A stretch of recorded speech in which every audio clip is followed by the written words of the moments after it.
ಇಂದು ಶಿವಮೊಗ್ಗ ಮಹಾನಗರ ಪಾಲಿಕೆ ಒಂದು ವಿಭಿನ್ನ ಕಾರ್ಯಕ್ರಮವನ್ನು ಆಯೋಜನೆ ಮಾಡಿತ್ತು.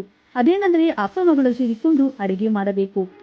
ಪಾಲಿಕೆ ಕೊಟ್ಟಂತಹ ಈ ಪಂಥ ಆಹ್ವಾನವನ್ನು ಸ್ವೀಕರಿಸಿ ನಗರದ ಒಂದಿಷ್ಟು ಹೆಣ್ಣು ಮಕ್ಕಳು ತನ್ನ ಅಪ್ಪನ ಜೊತೆಯಲ್ಲಿ ನಿಜಲಿಂಗಪ್ಪ ಸಭಾಭವನದಲ್ಲಿ ಹಾಜರಾದರು. ಅಪ್ಪನ ಜೊತೆ ಸೇರಿಕೊಂಡು ತಮಗಿಷ್ಟವಾದ ಖಾದ್ಯ ಮತ್ತೊಬ್ಬರಿಗೆ ಇಷ್ಟವಾಗುವಂತೆ ಮಾಡಲು ಆರಂಭಿಸಿದರು.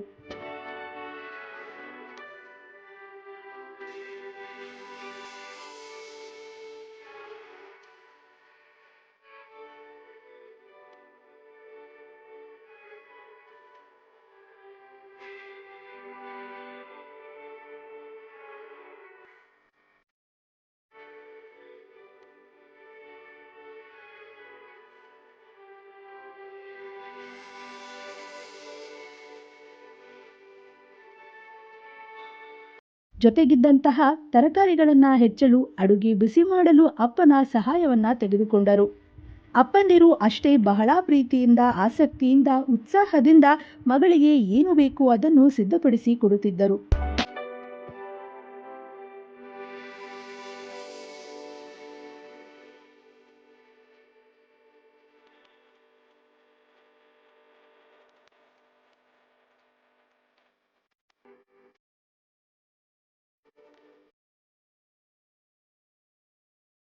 ಸ್ಪರ್ಧೆಯಲ್ಲಿ ಮಹಾನಗರ ಪಾಲಿಕೆ ಕೊಟ್ಟ ಅರ್ಧ ಗಂಟೆ ಸಮಯದ ಒಳಗೆ ಬಗೆ ಬಗೆಯ ಖಾದ್ಯಗಳನ್ನು ಸಿದ್ಧಪಡಿಸಿ ತೀರ್ಪುಗಾರರ ನಾಳೆಗೆ ಏನು ಹೇಳುತ್ತೆ ಅಂತ ಕಾದು ನಿಂತಿದ್ದರು.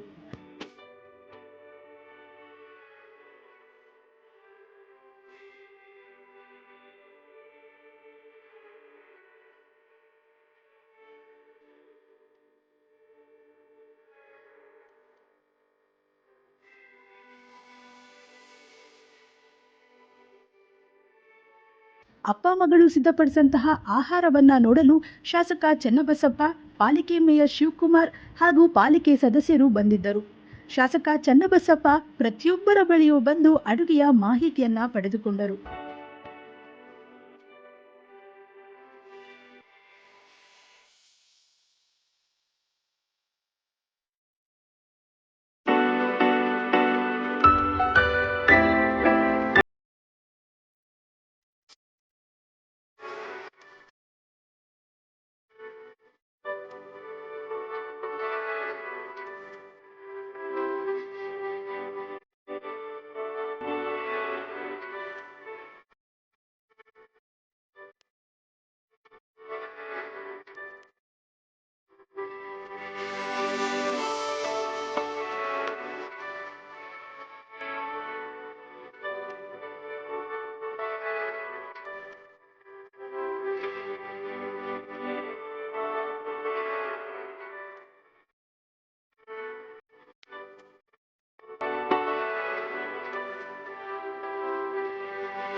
ಬಳಿಕ ತೀರ್ಪುಗಾರರು ಖಾದ್ಯಗಳನ್ನು ಸವಿದು ತಮ್ಮ ಅಂತಿಮ ತೀರ್ಪನ್ನ ಪ್ರಕಟಿಸಿ ಗೆದ್ದ ಅಪ್ಪ ಮಗಳಿಗೆ ಪ್ರಶಸ್ತಿ ನೀಡಿದರು.